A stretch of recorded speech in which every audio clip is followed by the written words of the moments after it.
During this holy season of Lent, the Church invites us to do something which isn't very popular and indeed culturally goes against what would be our normal attitude. And the Church invites us to engage in a battle, warfare, a fight. When we went to Mass on Ash Wednesday, the collect, the opening prayer, warned us that we were entering this fight. It says, "Grant, O Lord, that we may begin with holy fasting this campaign of Christian service, so that as we take up battle against spiritual evils." Now, it's not a battle in the sense of mortal combat. It's not fighting each other physically. It's much more important than that. It is a spiritual warfare.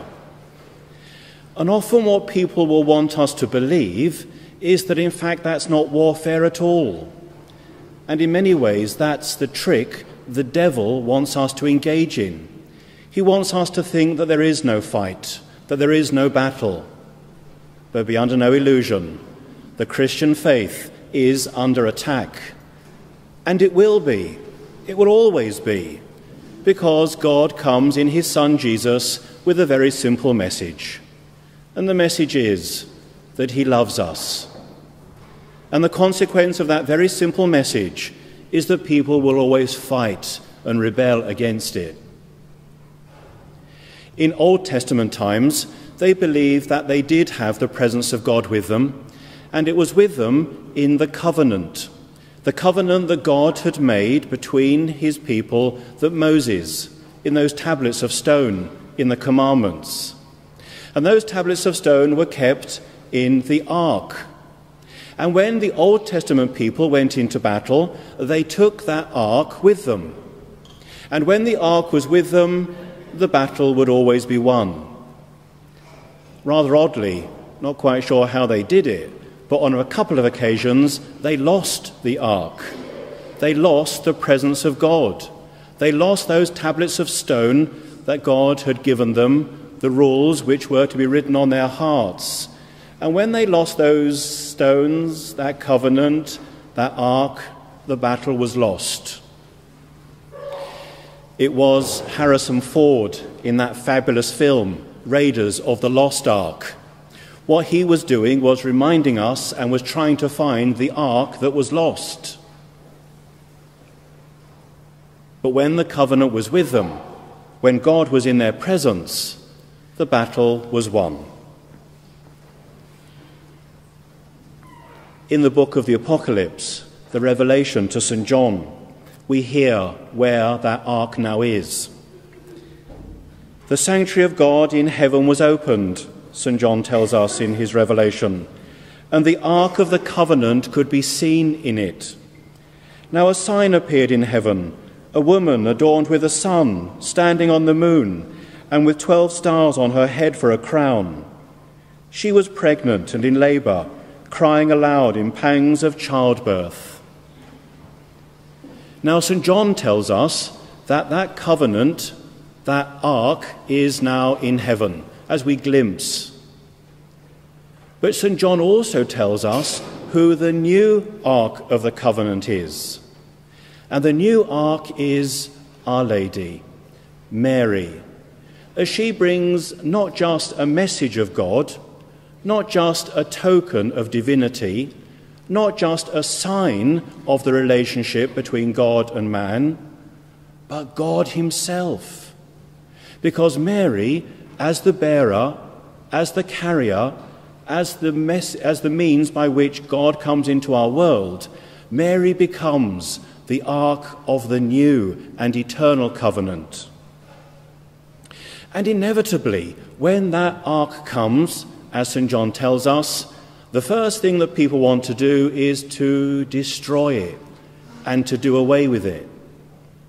Sometimes we have this rather romantic image of Our Lady as being all kind of gooey and cuddly and sentimental. But the message that Mary always brings,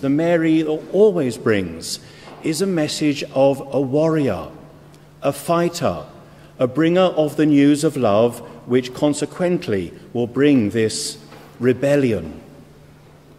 And as she is about to give birth, as we read in the book of the Apocalypse, the first thing the devil wants to do is to consume, to devour.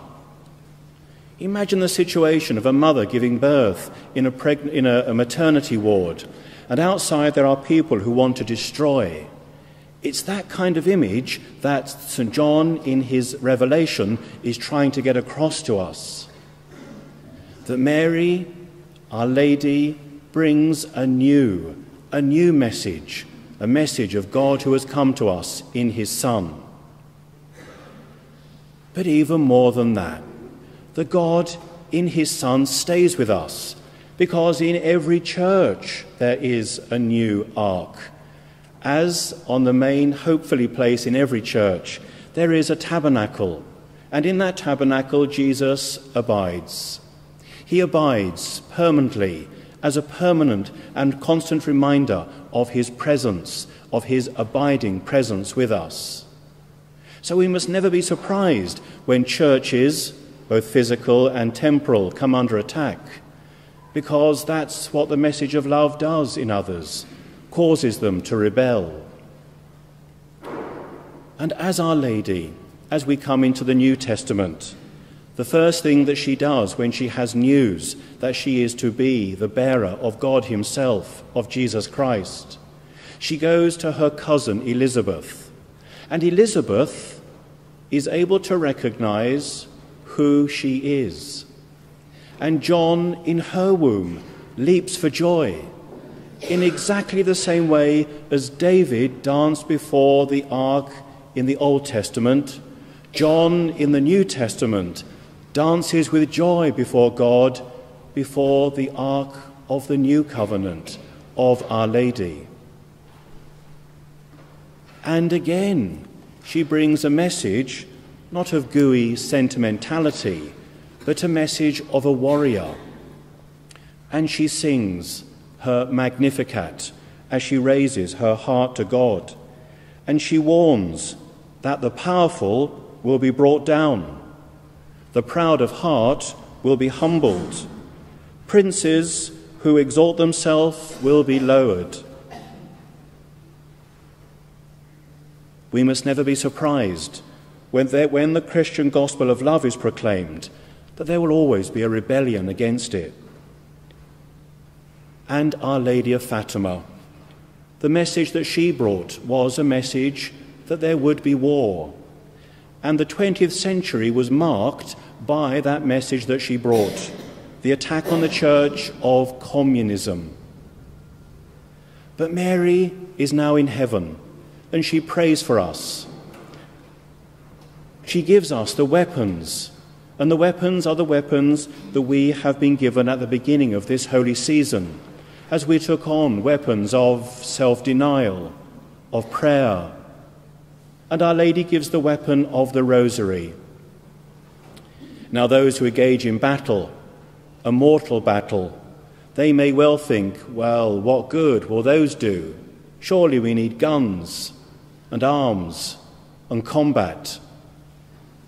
Tell that to the founders of communism, when the only armour we had, the only defence we had, was prayer, fasting, and the rosary.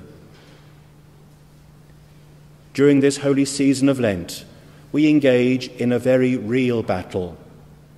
But God never leaves us alone.